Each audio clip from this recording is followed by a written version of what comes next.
2:47 p.m. Route 9 gas station. A woman pulls up to pump 3. Her movements are jerky, panicked. She's checking the mirrors every few seconds. A Harley rolls in. The rider, leather vest, club patches, full beard, starts fueling. She glances at the store entrance. Someone's coming out. She's out of time. She grabs a receipt, scribbles frantically, and as she pulls away, she shoves something into the biker's hand. He doesn't even look at first, just pockets it. But 30 seconds later, when he does read it, his entire body goes rigid. 3 words on that note made him forget about the road ahead, made him turn his bike around, made him rally every member within 50 miles.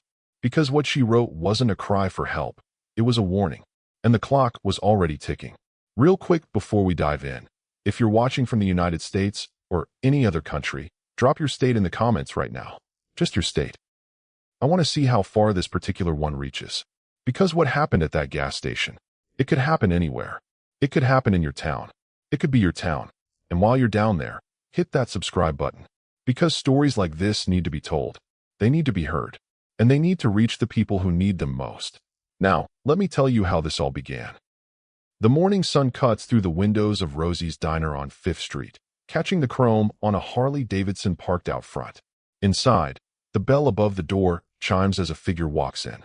Leather vest, patches covering his back, full beard streaked with gray, tattoos crawling up both arms. Jake Morrison. The regulars call him Bulldog. Morning, Jacob. Mrs. Patterson calls from her usual booth, her voice warm as the coffee in her cup. She's 73, been coming here since 1968. Blueberry muffins fresh today. Jake grins, the kind that crinkles the corners of his eyes. You trying to fatten me up again, Mrs. P? Someone's got to take care of you. She laughs, and the other ladies at her table join in. These aren't nervous laughs. These aren't the polite kind you give when you're scared. These are genuine, comfortable, the kind you share with family. He orders his usual, black coffee, rye toast. Takes his seat at the counter and chats with Rosie about her grandson's little league game. Nobody's clutching their purses. Nobody's whispering. Because this is Tuesday. And on Tuesday mornings, Jake Morrison is just Jake. The guy who helped Mr. Chen carry his groceries up 3 flights of stairs last week when the elevator was broken. The guy who fixed the Martinez kid's bike chain for free. The guy who looks like he could tear a phone book in half, but uses those hands to hold doors open and wave at children. Outside, after he finishes his coffee, he stops. Mrs. Patterson's neighbor, elderly Mr. Kowalski, is struggling with 4 bags of groceries, trying to get them from his car to the front steps. Jake doesn't ask, just walks over, takes 3 of the bags like they weigh nothing, and follows the old man inside. They talk about the weather, about the Steelers game, about Mr. Kowalski's daughter who's visiting next month. Normal things. Human things. This is who Jake Morrison is now. But Jake wasn't always this way. 10 years ago, if you told him he'd become what he became, that he'd be the kind of man old ladies trusted and kids looked up to, he would have laughed in your face. Or worse. Because 10 years ago, Jake Morrison was a different person entirely. The kind of person whose anger came faster than his thoughts. The kind who saw the bottom of too many bottles and the inside of too many cells. The kind who wore his pain like armor and his rage like a crown. There were moments back then, dark moments, where the person he was seemed carved in stone. Permanent. Unchangeable. But people aren't stone. And Jake found that out the hard way. By 10 in the morning, he's at his shop. Morrison's Motorcycle Repair, a small garage on the edge of town that smells like oil and leather and possibility. The bay door is open. Classic rock plays low on the radio. And there, sitting on an overturned bucket, is Tommy. 14 years old. Scrawny. Quiet. The kind of kid who watches the world like he's afraid it might bite. Hand me that socket wrench, Jake says, not looking up from the engine he's working on. Tommy does. Quick. Eager. Now, see this here? Jake points. That's your oil pan. You crack that, your whole engine's gonna know about it. You gotta treat it gentle. Respect it. He glances at Tommy. Everything that matters? You gotta treat it with respect. Tommy nods, absorbing every word like gospel. Because Jake gets it. He sees it in the kid's eyes. That same hunger he once had. That need for someone to care. To teach. To stay. That protective instinct. That fatherly patience he never knew he had. It's what made him the perfect person to get that note. But we're getting ahead of ourselves. For now, in this moment, Jake Morrison is just a man teaching a kid how to change oil. A man who's learned that who you were doesn't have to be who you are. That second chances aren't just given. They're built. Day by day, choice by choice, person by person. And if you believe that, if you believe people deserve second chances, that someone's past doesn't define their future, hit that subscribe button. Because this story proves that the most judgmental people are usually the ones who've never struggled themselves. Don't be that person. Jake Morrison certainly wasn't anymore. Across town, in a different world entirely, Sarah Chen is already 4 hours into her first shift. The morning rush at Mel's Diner is brutal. Coffee refills, scrambled eggs, toast. Repeat. Her feet hurt. They always hurt.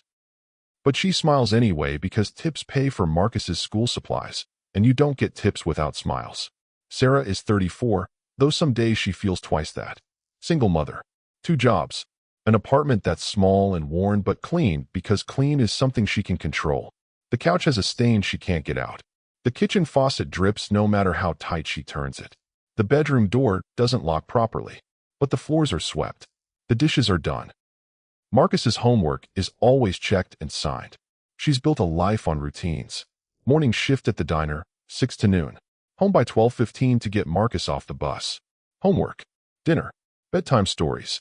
Then back out the door by 8 for inventory shift at the warehouse, counting boxes until 2 in the morning.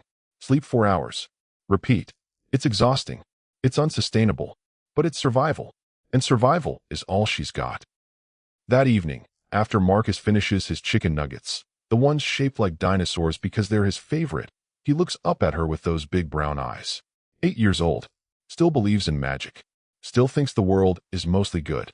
Mommy, he says, pushing peas around his plate. When's Daddy coming back? Sarah's face falls. Just for a second. Just long enough for the weight of that question to land like a stone in her chest. She recovers quickly, forces the smile back. Baby, we've talked about this. I know, but Marcus trails off, looking down. Tommy's dad came to career day, and Miguel's dad coaches soccer. I just thought maybe someday, sweetheart. But right now, it's just you and me. And we're doing pretty good, aren't we? Marcus nods, but he doesn't look convinced. And Sarah's heart breaks a little more. What Sarah didn't tell her son was that Daddy wasn't coming back. Because Daddy never left. And that was the problem. Chen wasn't gone. He was everywhere. In the texts that came at all hours. In the call she was too afraid not to answer. In the way she checked the parking lot before getting out of her car. In the way she jumped when a door slammed. In the bruises she covered with concealer every morning. The ones on her arms shaped like fingers. The ones that reminded her what happened when she didn't respond fast enough. Derek wasn't physically in the apartment, but his control was. It lived in every corner, every shadow, every moment of fear. She catches her reflection in the bathroom mirror later that night. The makeup does its job, mostly. Covers the purple-yellow bloom on her jaw from 3 days ago. Covers the exhaustion. Covers the truth. But she knows it's there. She always knows. A car backfires outside. Sarah flinches so hard she drops her lipstick. Her hands shake as she picks it up. This is what her life has become. A series of reactions. A constant state of alert. Fight or flight. Except there's nowhere to fly to. In the living room, Marcus sits on the floor with his crayons and paper. Drawing. He loves to draw. Sarah walks over, ready to admire whatever he's created. Maybe a superhero or a dinosaur or a rocket ship. But when she looks down at the paper, her breath catches. It's a family. Mom, dad, child. Simple stick figures like any 8-year-old draws. Except the father figure is different. Scribbled over. Violently. Black crayon pressed, so hard the paper's torn in places. Scratched out with such force that the rage is visible in every mark. The mom and child hold hands. The father is a dark, angry blur. Marcus doesn't look up. Just keeps coloring the sky blue, like nothing's wrong. Like he hasn't just shown his mother exactly how much he understands. How much he remembers. How much damage has already been done. Sarah swallows hard. Blinks back tears. Puts her hand on his shoulder. That's beautiful, baby. You want some juice? He nods. And life goes on. Because what else can she do? Derek Chen, 36. Pharmaceutical sales representative for a major company. Makes 6 figures. Drives a new Audi. Deacon at Riverside Community Church. Coaches Little League on Saturdays. Volunteers at the food bank twice a month. Everyone loves Derek. He's charming, articulate, always dressed well, always says the right thing, the kind of man mothers hope their daughters marry. But in the privacy of Sarah's phone, his messages tell a different story. Constant, controlling, threatening. Where are you? Why aren't you answering? If you leave, I'll find you. If you tell anyone, I'll take Marcus. You think cops will believe you over me? And the worst part? He's right. Sarah had tried once before, 6 months ago. Gathered her courage. Went to the police station. Filed a report. Showed them the bruises. The texts. Everything. Derek showed up 48 hours later with his lawyer. With character witnesses. With his spotless record and his church deacon credentials and his little league photos. Painted Sarah as unstable. Emotionally unfit. Said she was trying to alienate him from his son. Threatened a custody battle she couldn't afford to fight. Couldn't afford to lose. The officer had looked at her with something between pity and doubt. And Sarah learned the hard way that monsters don't always look like monsters. Sometimes they look like the man who brings donuts to the church bake sale. Sometimes they wear suits and ties. Sometimes they coach your kid's baseball team. Sometimes the scariest monsters are the ones everyone else thinks are heroes. Sarah needed a miracle. Or at least, she needed someone who wasn't afraid of making waves. Someone who didn't care about Derek's reputation. Someone who didn't care what people thought. Someone who would just believe her. Help her. Stand between her and the nightmare that wore a respectable face. She was about to find him. At a gas station. In the most unlikely form imaginable. But she didn't know that yet. Right now, all she knew was fear. And the desperate hope that somehow, someday, there would be a way out. Friday evening. Sarah's just gotten Marcus to bed. Finally. He'd been clingy tonight. Didn't want her to leave for her warehouse shift. She'd promised him pancakes in the morning. Promised him everything would be okay. Promises she hoped she could keep. She's lacing up her work boots when she hears it. The knock. 3 sharp raps that make her blood run cold because she knows that knock. She knows the rhythm. The aggression in it. Derek. Her hand freezes on the doorknob. She considers not answering. Considers calling someone. But who? And what would she say? He hasn't done anything yet. That's what the police would say. That's what they always say. She opens the door. He's standing there in his work clothes, tie loosened, and she can smell it immediately. Whiskey. Not enough to slur his words, but enough to loosen his control. Enough to make him dangerous. We need to talk, he says, pushing past her into the apartment. Derek, it's late. Marcus is asleep. I have work. You always have work. You always have an excuse. He turns on her, and there's that look in his eyes. The one that makes her insides twist. I'm his father, Sarah. I have rights. Or have you forgotten that? I haven't forgotten anything. She keeps her voice low, steady, even though her heart is hammering. But you can't just show up like this. We have an arrangement. Arrangement? He laughs, bitter and sharp. You mean the arrangement where you ignore my calls? Where you keep my son from me? Where you poison him against me? I would never. Don't lie to me. His voice rises, and Sarah's eyes dart to Marcus's bedroom door. Please don't wake up. Please. Derek, lower your voice. You're going to. He grabs her arm. Fast. Hard. Fingers digging into the same spot he grabbed last time. The bruise that's just starting to fade. Sarah gasps, tries to pull away, but he pulls her closer. You don't get to tell me what to do. Not in front of my son. Not anywhere. Let go of me. Her voice shakes now. Fear. Anger. Both. Or what? You'll call the cops again. Tell them more lies. He backs her against the wall, his other hand coming up beside her head, trapping her. How'd that work out for you last time, Sarah? She turns her face away, feels tears burning, feels the familiar helplessness washing over her like ice water. And then she hears it. Mommy, Marcus. Standing in his bedroom doorway in his dinosaur pajamas, rubbing his eyes. Seeing everything. Derek drops her arm immediately, steps back. The mask slides back into place so fast it's like watching a magic trick. Hey, buddy. His voice is suddenly warm, cheerful, like nothing happened. Sorry, did we wake you?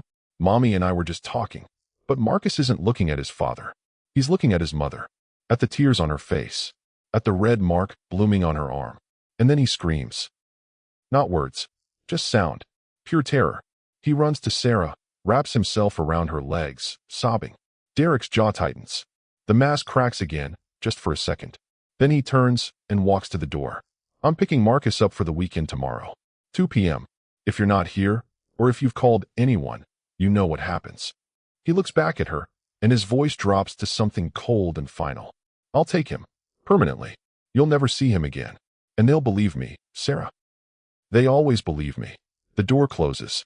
Sarah slides down the wall, Marcus in her arms, both of them shaking. He's crying so hard he can barely breathe. She holds him, rocks him, whispers that everything's okay even though they both know it's not. I don't want to go with Daddy, Marcus sobs. Please don't make me go. And something in Sarah breaks. Not the breaking that shatters. The breaking that transforms. The breaking that burns away everything except one single truth. This has to end. Tomorrow. Sarah spent that night planning. But this wasn't about running anymore. She tried that. Packed bags in the middle of the night. Driven 3 hours to her sister's place in Pennsylvania. Derek found her in 2 days. Dragged her back with threats of custody battles and kidnapping charges. This wasn't about hiding. This was about fighting back. And fighting back meant doing something desperate. Something dangerous. Something she never thought she'd have the courage to do. Morning light comes too early and too late all at once. Sarah moves through the apartment like she's underwater. Everything feels slow and fast simultaneously. She packs a bag. Just essentials. Changes of clothes for her and Marcus. His favorite stuffed elephant. Her mother's necklace. She empties her savings account at the ATM on the corner. $237. Everything she has. At Marcus's school, she signs him out at the front desk. Family emergency, she tells the secretary, forcing a smile that feels like it might crack her face. His grandmother's in the hospital. The lie comes easy because it has to. Because truth is a luxury she can't afford. Marcus is confused. Quiet. He holds her hand too tight as they walk to the car. She had one shot. One chance. If it didn't work, if what she was about to do failed, Derek would make good on his threat. She'd lose Marcus forever. The courts would see her as unstable, running, violating some custody agreement that didn't exist on paper but existed in Derek's threats. But if she did nothing, if she let Derek take Marcus this afternoon, she'd never forgive herself. And Marcus would learn that the world was a place where monsters win. They drive. No destination yet. Just away. Just moving. Sarah's phone buzzes. Derek. She doesn't answer. It buzzes again. Again. Again. She turns it to silent, but she can see the screen lighting up. The calls. The texts. The countdown. Mommy. Marcus asks from the back seat, voice small. Where are we going? Sarah looks at him in the rearview mirror. Her baby. Her whole world. She forces that smile again, the one that's become her mask. An adventure, baby. An adventure. Route 9. That gas station. 2:47 p.m. Everything was about to change. If you've ever felt trapped, felt like no one would believe you, felt like the system was rigged against you, comment, I believe her.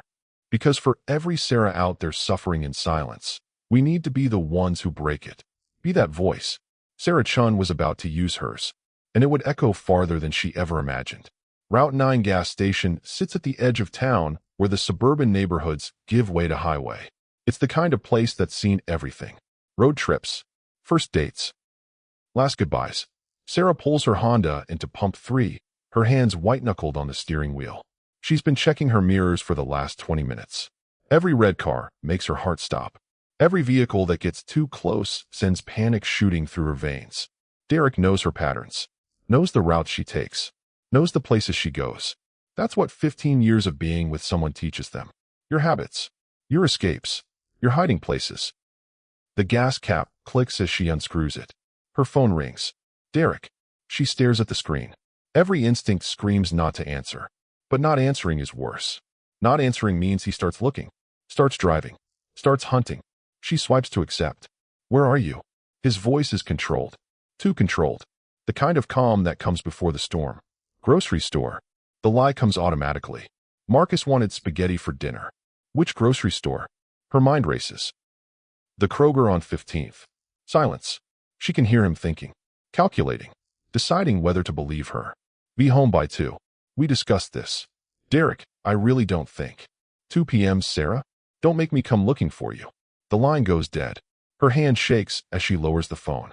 She starts pumping gas, and that's when she hears it. The deep rumble of a motorcycle. A Harley.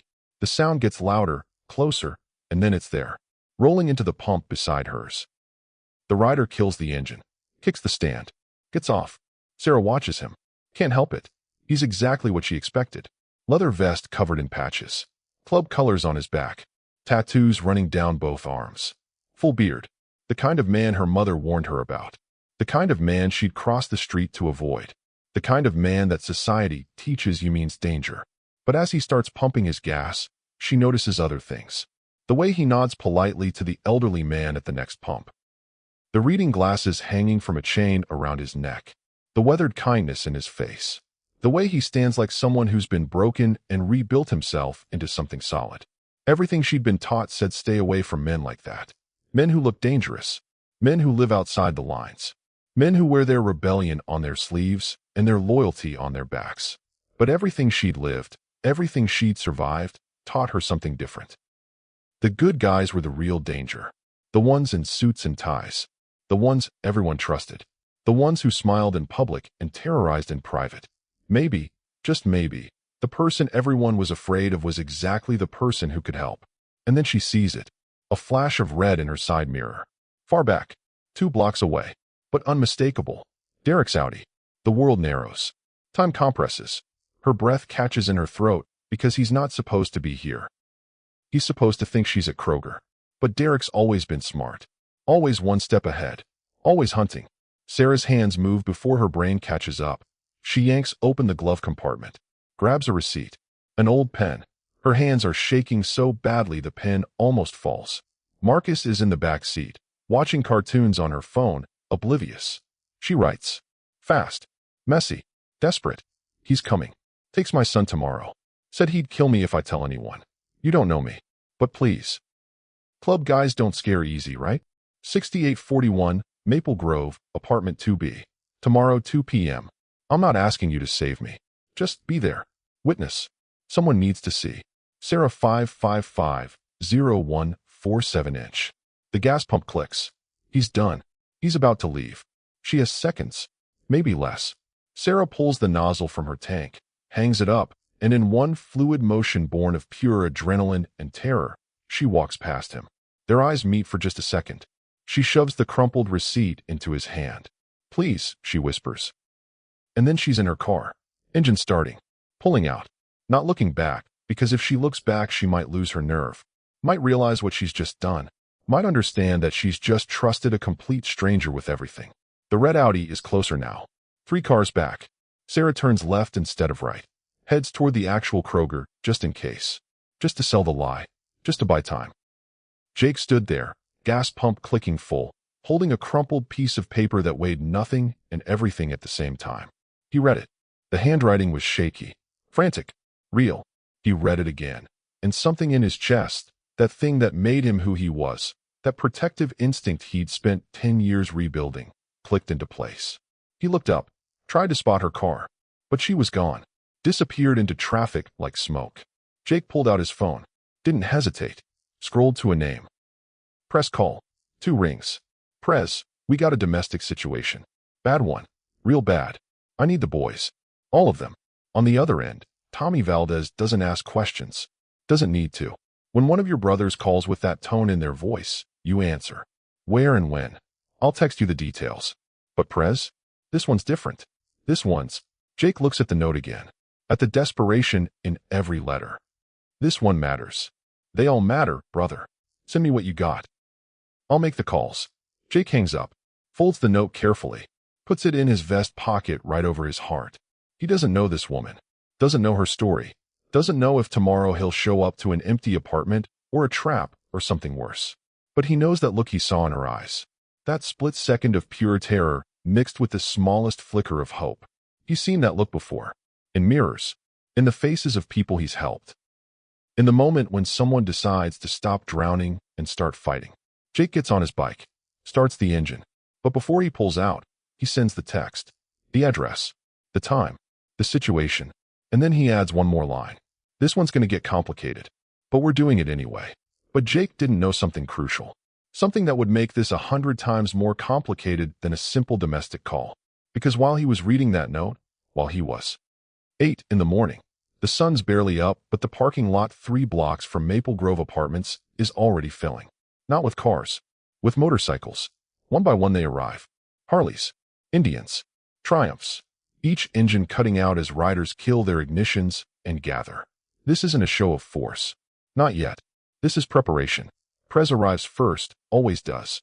Sets up a folding table like he's planning a military operation, because in a way, he is. Maps of the neighborhood. Photos of the apartment building. Exit routes. Sight lines. Every detail matters when you're walking into unknown territory.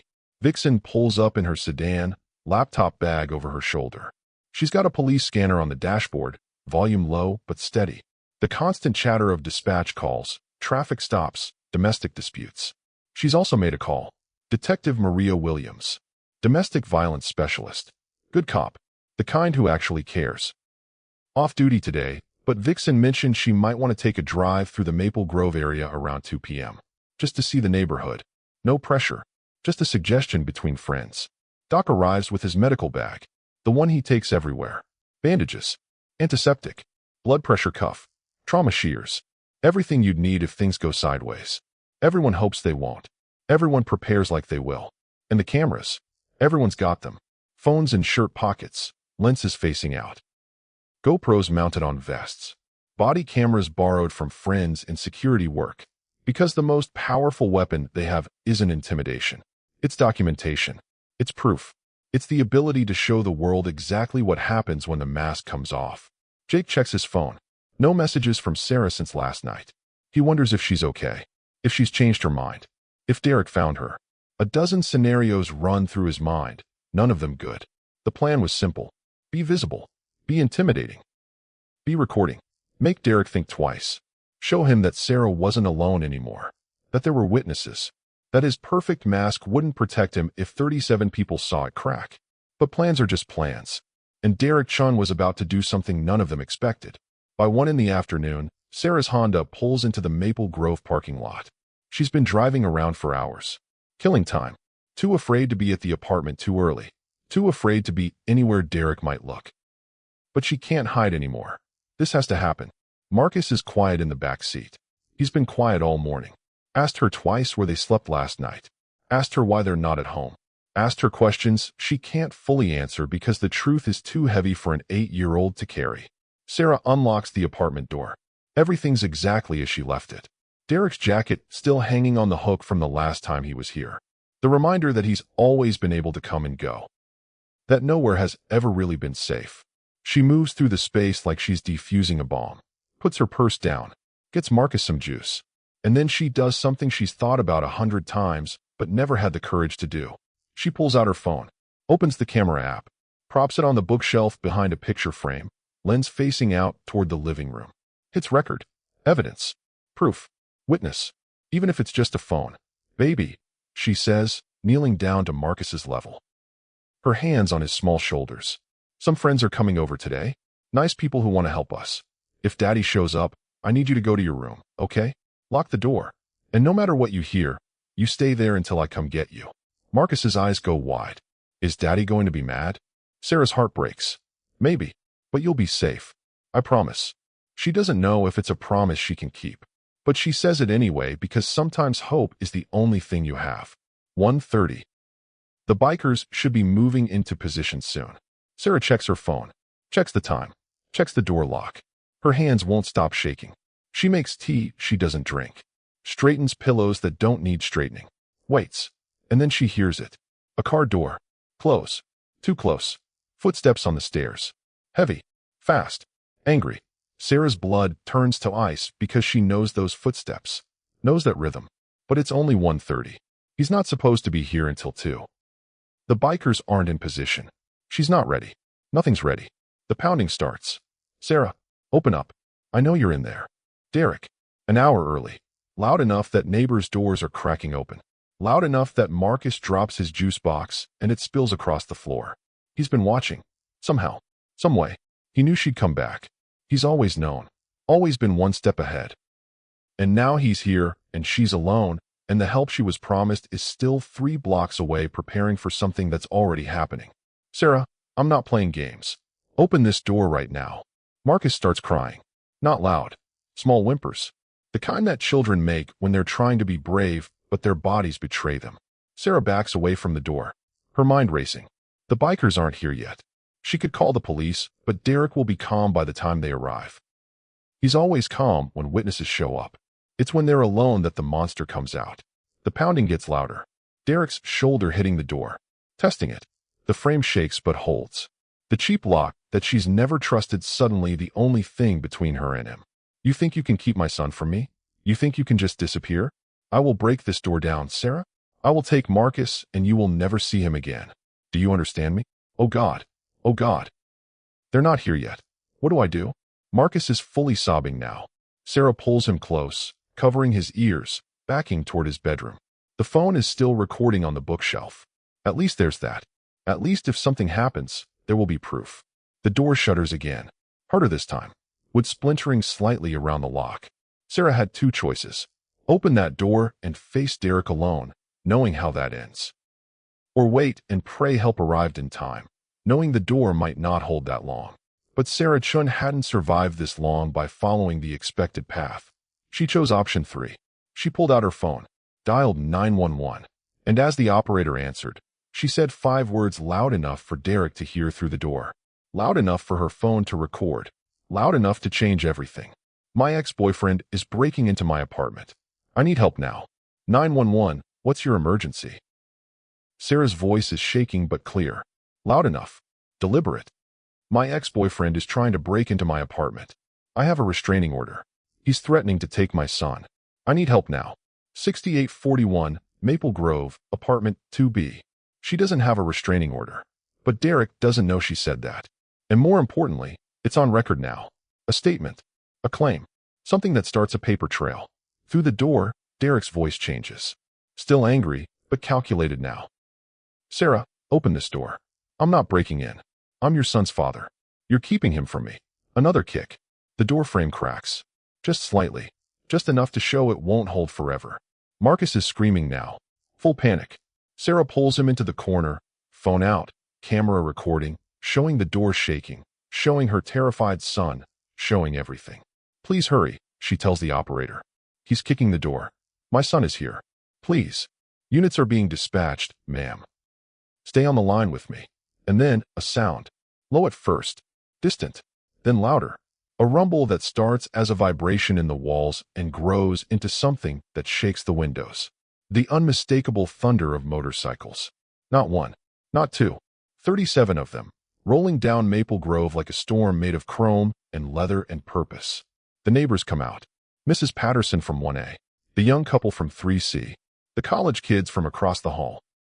Everyone comes out because you can't ignore a sound like that. You can't miss 37 Harleys rolling into your parking lot in formation. And Derek Chen hears it too. He stops. Goes to the railing. Looks down. The parking lot is filling with motorcycles. Riders dismounting. Forming a wall. Not aggressive. Not charging. Just present. Visible.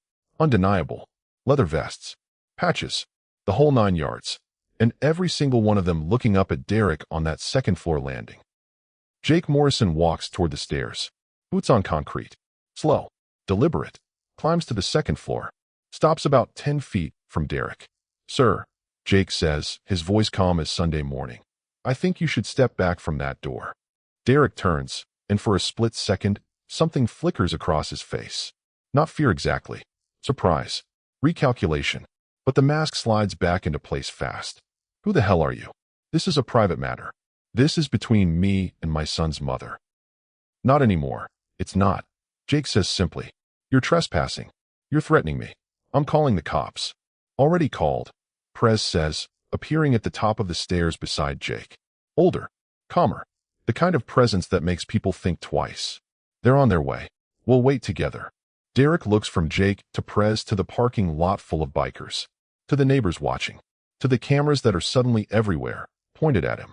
His jaw tightens. The muscles in his neck cord. But then something shifts in his expression. Not defeat. Strategy. He smiles. Cold. Calculated. The smile of someone who's thought 3 moves ahead. You know what? Derek says, his voice evening out into something reasonable. Something that would sound perfectly rational to anyone who didn't know better. You're absolutely right.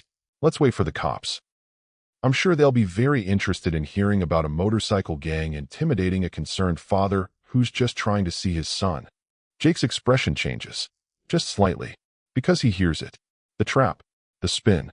The narrative Derek's already constructing. But Derek had an ace. One last card.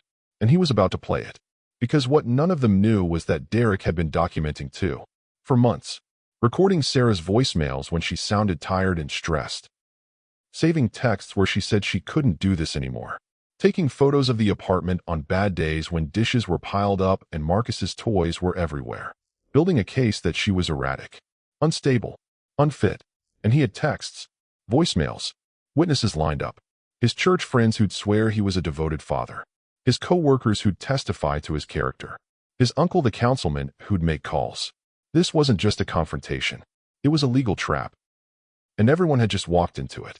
Derek pulls out his phone. Starts recording. I'm here at my son's residence, being threatened by approximately 30 members of a motorcycle gang. They're preventing me from seeing my child. I feel unsafe. I'm a victim of intimidation. He's narrating, creating his version, his evidence. Jake realizes it. Prez realizes it. This isn't going to be settled with presence. This is going to be a battle of narratives. A war of documentation. And Derek's been preparing for this fight a lot longer than they have. I have every right to see my son. Derek continues, still recording, his voice perfectly measured. I'm a law-abiding citizen. I pay my taxes. I volunteer at my church. And I'm being harassed by criminals. He looks directly at Jake. You're going to regret this. All of you. Inside the apartment, Sarah hears it. Hears Derek's voice shifting. Hears him playing the victim. And her stomach drops because she knows how convincing he is. She's watched him do this before. Turn everything around. Make himself the wrong party. Make her the problem. But this time, something's different.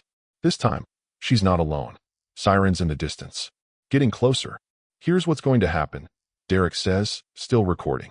The police are going to arrive. They're going to see a gang of bikers threatening me. They're going to hear that my ex has been keeping my son from me. They're going to see her erratic behavior, her paranoia, her associating with dangerous criminals. He looks at the cameras pointed at him. And then I'm going to get custody. Because the system protects children. And my son needs protection from her. The sirens are louder now. 2 blocks away. Maybe less. Jake doesn't move. Doesn't rise to the bait. Just stands there, calm. Cameras recording, witnesses everywhere. We'll see about that, he says quietly. Everything was about to hinge on one thing. Who had the better evidence? Who told the more convincing story? Who the system would believe? Derek Chen with his clean record and his connections and his perfectly crafted mask. Or Sarah Chen with her bruises and her fear and her desperate note to a stranger at a gas station. The truth should matter. But Derek spent years proving that the truth is whatever you can make people believe. And he's very, very good at making people believe him. If you can't stand manipulators who weaponize the system against their victims, comment and own more lies. Because what happens in the next few minutes will show you exactly how these predators operate and how to beat them at their own game. Not with violence, not with intimidation, but with something more powerful. Something Derek Chen never expected from people he'd already written off as beneath him. The police cars pulled into the parking lot. Lights flashing, doors opening. And the real battle was about to begin. 2 police units pull into the parking lot. Lights flashing, but no sirens now. 4 officers step out. The lead officer is Rodriguez. Mid-40s. Seen everything twice. He takes in the scene with the practiced eye of someone who's been doing this job for 20 years. 37 motorcycles. 1 man on a second-floor landing. Neighbors everywhere. Cameras recording. Derek doesn't wait. Doesn't give anyone else the chance to speak first. That's rule number 1 when you're controlling a narrative. Be the first voice they hear. Officers, thank God you're here. His voice is shaking. Perfect amount of fear mixed with relief. This gang showed up and surrounded my apartment building. They've been threatening me. My ex-girlfriend won't let me see my son, and now she's brought in criminals to intimidate me. I just want to see my boy. That's all I want. He's good. Even knowing what he is, knowing what he's done, Derek Chen is convincing. The kind of convincing that comes from years of practice. Officer Rodriguez looks at the bikers. Looks at Derek. His hand rests on his belt, not on his weapon, but close enough. Assessing. Anyone else want to tell me what's happening here? Vixen steps forward. She's changed out of her leather. Business suit now. Heels. Hair pulled back. Every inch the professional attorney. She extends her hand. Officers, my name is Lisa Morrison. I'm a family law attorney with Morrison & Associates. She hands Rodriguez her card. Before anyone says anything else, you should know that this entire interaction has been recorded by multiple sources with timestamps. We have evidence of ongoing domestic abuse and stalking. We're here as witnesses and support for the victim, not as aggressors. Derek's expression tightens. Just for a second. The first crack. Rodriguez takes the card. Looks at it. Looks at Vixen. You represent the mother? I'm prepared to, yes. Pro bono if necessary. And this is where Derek made his fatal mistake. Because he forgot something crucial. Something that abusers always forget because their ego won't allow them to remember it. They think they're smarter than everyone else. That no one will believe the victim. That their reputation is bulletproof. That the mask they've built is impenetrable. Derek forgot that sometimes the truth has witnesses. And sometimes those witnesses refuse to be silent. Officer, Vixen continues, pulling out a tablet. I have medical records showing Ms. Chen's injuries over the past 3 years. Emergency room visits. Photographs. Documentation. She swipes through images. I have therapy notes from her son's counselor indicating the child has witnessed domestic violence. I have a statement from Mr. Chen's previous girlfriend detailing a pattern of abuse. Derek steps forward. That's fabricated. That woman is lying. We have her on video call right now if you'd like to speak with her, Vixen says calmly. She's willing to make an official statement. Derek's jaw clenches. But he's not done. Not yet. Officer, I have evidence too. He pulls out his phone. I have texts from Sarah showing erratic behavior. Voicemails where she sounds unstable. I have a letter from her doctor documenting her anxiety disorder. I have witnesses who will testify that I'm a devoted father. I'm a deacon at Riverside Community Church. I coach Little League. I volunteer. Everyone who knows me will tell you I'm not who she's claiming I am. He's fighting back, presenting his case. And Officer Rodriguez is listening to both sides, his expression unreadable. Sir, Rodriguez says to Derek, do you have a custody agreement on file? No, but do you have scheduled visitation rights? Not officially, but I'm his father. I have rights. And ma'am, Rodriguez turns to Vixen. Does your client have a restraining order? Vixen hesitates. Just for a second. Not yet. She attempted to file one 6 months ago, but was discouraged from pursuing it. Derek pounces. See? Because it was false. Because she's making this up. Officer, I'm the victim here. Look at them. He gestures to the bikers. Look at who she's associating with. What kind of mother brings gang members around her child? Rodriguez's expression shifts slightly. And Sarah, watching from the apartment window, feels her heart sink. Because she can see it. The doubt creeping in. The way Derek's respectability, his clean record, his articulate defense is landing. The way the system has always worked in his favor. Officer, Rodriguez's partner says, maybe we should speak to the mother. Get her side. Rodriguez nods. Ma'am? Miss Chen, can you come down here, please? Inside the apartment, Sarah's hands are shaking. This is it. The moment. Jake appears at the door she finally opened when she heard the police arrive. You ready? He asks quietly. Sarah looks at Marcus. Her boy. Her reason for everything. She takes his hand. Yeah, I'm ready. They walk down the stairs together. Sarah, Marcus, and Jake slightly behind them. As they reach the landing, Marcus sees his father. His whole body goes rigid. He presses closer to his mother. Officer Rodriguez kneels down to be at eye level with the boy. His voice gentles in the way cops learn to do with children. Hey there, buddy. What's your name? Marcus. His voice is so small. Marcus, I'm Officer Rodriguez. I just want to ask you a couple questions, okay? Is that okay? Marcus looks at his mother. She nods, squeezes his hand. Rodriguez keeps his voice soft. Marcus, are you scared right now? The boy nods. What are you scared of? Marcus looks at his father, then at the officer. And in that moment, something shifts. Maybe it's the gentle voice. Maybe it's his mother's hand in his. Maybe it's the bikers standing below like protectors instead of threats. Maybe it's just that 8 years of fear finally finds its voice. My daddy hurts my mommy. I saw him. Lots of times. He pushes her. He grabs her. He makes her cry. Tears stream down Marcus's face. He says if we tell, he'll take me away forever. But I don't want to go with him. He's scary when he's mad. Absolute silence. The parking lot. The officers. The neighbors. Everyone frozen. Because there's something about a child's testimony. Something raw and unfiltered and impossible to dismiss. Children don't have the vocabulary for manipulation. They just tell you what they've seen. Derek's mask cracks. Just for a second. Anger flashes across his face. Real anger. The kind that's been hiding behind the charm. He doesn't know what he's saying. Sarah's been coaching him. I'm not lying. Marcus shouts, and everyone flinches because it's the loudest he's been. You hurt Mommy. You hurt her, and you said it was her fault. You said if we told anyone you'd take me, and I'd never see her again. Rodriguez stands slowly. His whole demeanor has changed. He's seen a lot in 20 years. He knows what truth looks like when it comes from a child's mouth. And then Mrs. Patterson steps forward. 73 years old. Lives in 1A. Been in this building for 15 years. Officer, I'd like to make a statement. Rodriguez turns. Ma'am, I'm Eleanor Patterson. I live downstairs.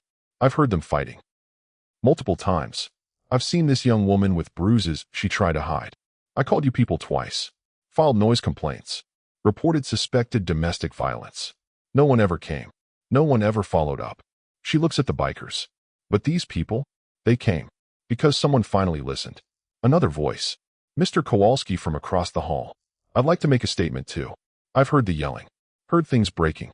Heard that little boy crying. The young couple from 3C. We've seen her jump when cars pull in. Seen him show up angry. Another neighbor. Then another. 6 of them. All stepping forward. All with statements. All willing to testify. All witnesses to what Derek thought he'd hidden behind closed doors. This is what Derek never counted on. Community. People paying attention. People caring enough to speak up when it mattered. Derek's perfect mask wasn't just cracking. It was shattered, and everyone was watching it happen. But the story doesn't end here. 3 months later, Sarah's new apartment sits in a different neighborhood.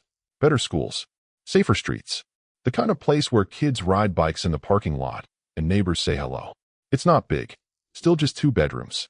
But the windows let in actual sunlight. The locks are solid. The door doesn't shake when someone knocks. Marcus is doing better. Therapy twice a week with Dr. Patterson, a specialist in childhood trauma. He still has nightmares sometimes. Still flinches at raised voices. But he's laughing more. Playing more. Being 8 years old instead of a small soldier in a war zone. He draws again. His pictures cover the refrigerator like they should. But they're different now. Used to be families with the father scribbled out in black. Now they're motorcycles. Dozens of them. Big ones with detailed engines, and small ones with smiley faces. Each one labeled with names. Jake. Tiny. Document Press. His new heroes wear leather instead of capes. Sarah's got a better job too. Office administrator at Morrison & Associates. Vixen helped. Said they needed someone organized, someone who understood what their clients were going through. Said Sarah was perfect. The pay is better. The hours are reasonable. And when she walks into that office, she's not just surviving anymore. She's building something. Saturday morning. The kind that feels lazy and safe. Sarah's making breakfast. Marcus is watching cartoons. Normal things. Beautiful things. A knock at the door. Sarah still hesitates. Still checks the peephole. Some habits take longer to break. But when she sees who it is, she smiles. Actually smiles. Opens the door. Jake stands there, motorcycle helmet under his arm, grinning. Thought maybe you and Marcus might want to come to the club barbecue today. Kids love it. Bouncy castle. Face painting. Very non-threatening bikers grilling burgers. Sarah laughs. The first genuine laugh we've heard from her.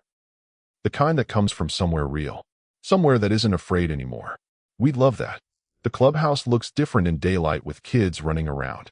The same warehouse that hosted serious planning sessions 3 months ago now has streamers and a banner that says Family Day.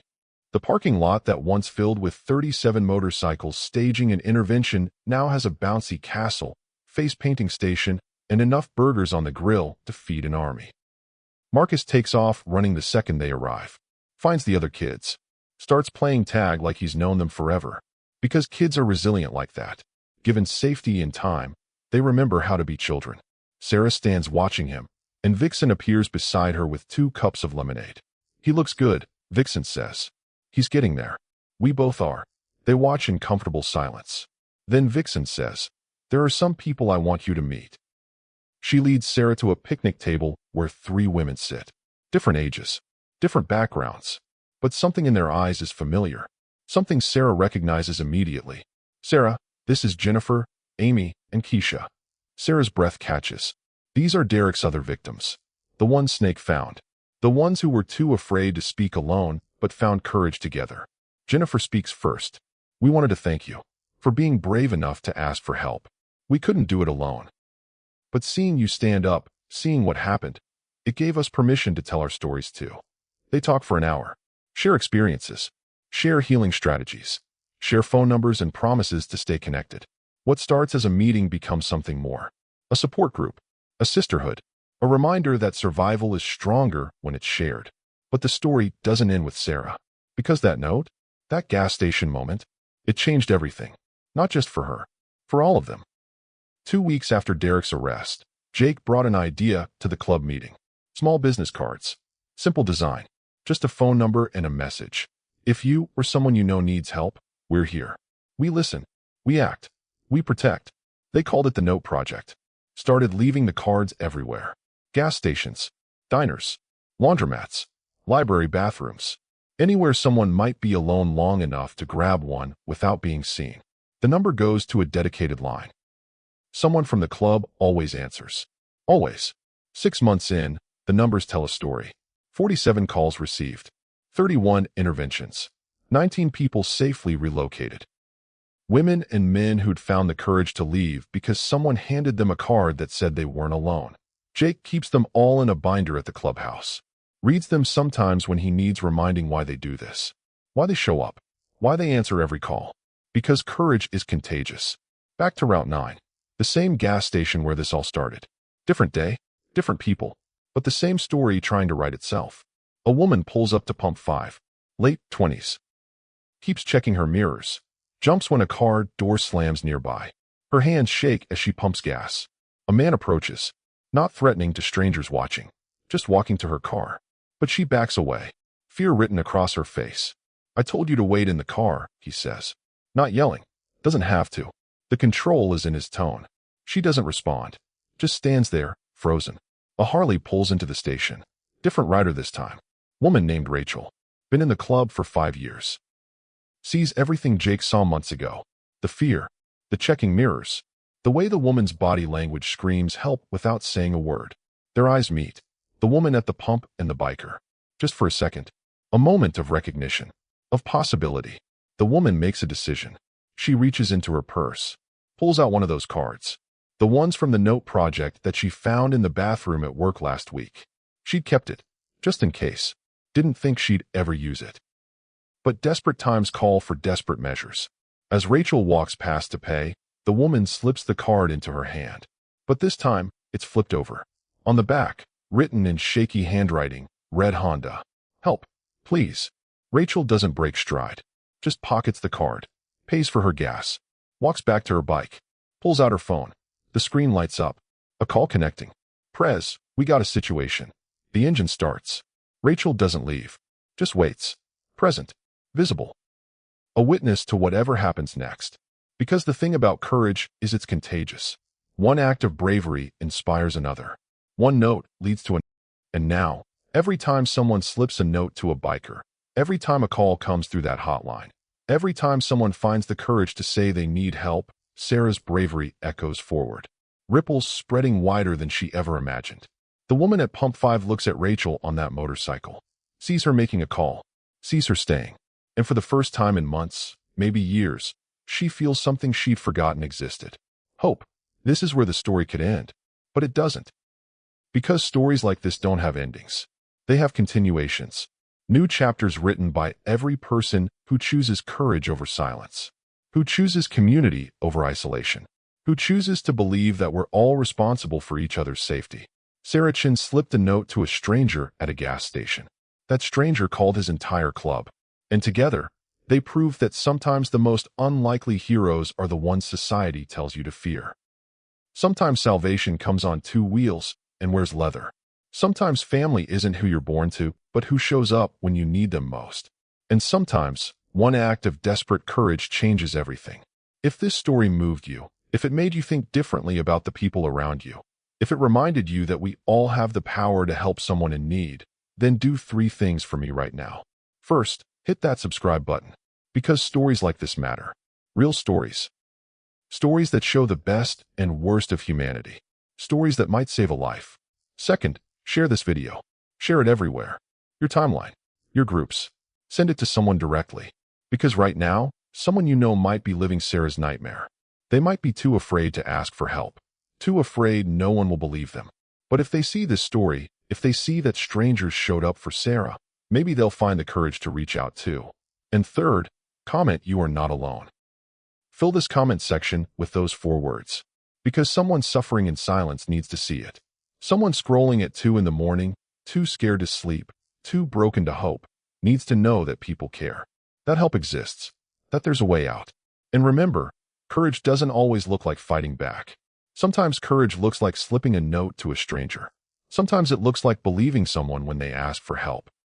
Sometimes it looks like 37 bikers showing up because one of them refused to throw away a piece of paper. Be that person.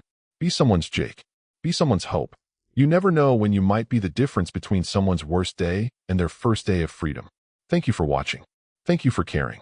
And most importantly, thank you for being the kind of person who believes that we're all responsible for protecting each other.